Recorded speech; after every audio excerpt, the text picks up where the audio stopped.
Shalom, selamat pagi saudaraku. Kembali pagi ini kita bertemu dalam kasih dan anugerah Tuhan. Pagi ini kembali saya menyapa saudara dan mengajak saudara untuk menikmati berkat Tuhan melalui sarapan. Satu hati, raih harapan. Firman Tuhan adalah harapan. Dan firman Tuhan pagi ini kita akan membaca dari Mazmur pasal 58 ayat 4. Sejak lahir orang-orang fasik telah menyimpang. Sejak dari kandungan, pendusta-pendusta telah sesat. Kita sering mendengar kata karakteristik, yaitu sebuah kata yang menjelaskan mengenai sesuatu atau seseorang yang memiliki sifat khas, yang membuatnya mudah dikenali, yang membedakannya dari sesuatu atau seseorang yang lain. Contoh dari binatang, misalnya kelinci. Karakteristik yang menonjol adalah binatang ini berbulu dan memiliki gerakan lincah dan cepat, memiliki sepasang telinga yang panjang dan 2 gigi depan yang lebih besar dari gigi lainnya. Atau contoh lain, gajah, binatang yang sangat besar, hidup berkelompok, memiliki telinga lebar, mata kecil, dan hidung panjang serupa belalai.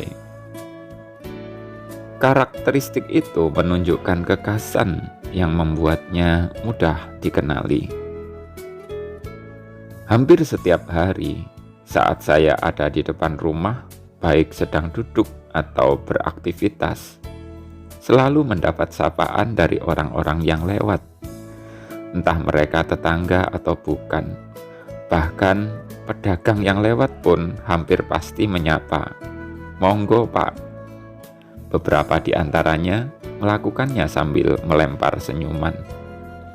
Itu karakteristik orang Jawa yang biasanya dikenal pemalu, mudah sungkan, tetapi suka menyapa. Ketika Daud berkata, "Sejak lahir orang fasik telah menyimpang, dan sejak dari kandungan pendusta-pendusta telah sesat," ia sedang mengungkapkan karakteristik orang berdosa. Ungkapan sejak lahir dan dari kandungan itu selain menjelaskan tentang potensi atau kemampuan untuk berbuat dosa, juga dapat dipahami sebagai kiasan atau penggambaran yang menjelaskan tentang perilaku orang jahat dan orang berdosa yang melekat pada diri mereka. Perilaku jahat yang mereka perbuat pada dasarnya telah mereka lakukan sejak awal dan terus dikembangkan, dipelihara, serta dipupuk. Karakteristik orang berdosa yang diangkat bila kita membaca ayat-ayat sebelum dan sesudahnya adalah menjalankan kekerasan, segala macam bentuk kekerasan baik fisik maupun kata-kata yang berbisa.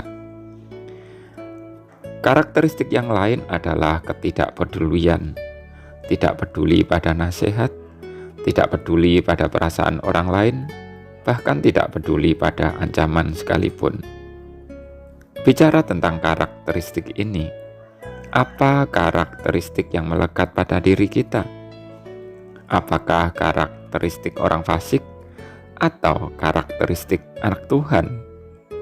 Meskipun kita lahir dalam dosa dan memiliki potensi melakukan kejahatan, bukankah di dalam Kristus kita dilahirkan kembali oleh karya Roh Kudus, sehingga kita memiliki potensi melakukan yang benar dan harus kita kembangkan, supaya karakteristik manusia sorgawi tampak pada diri kita.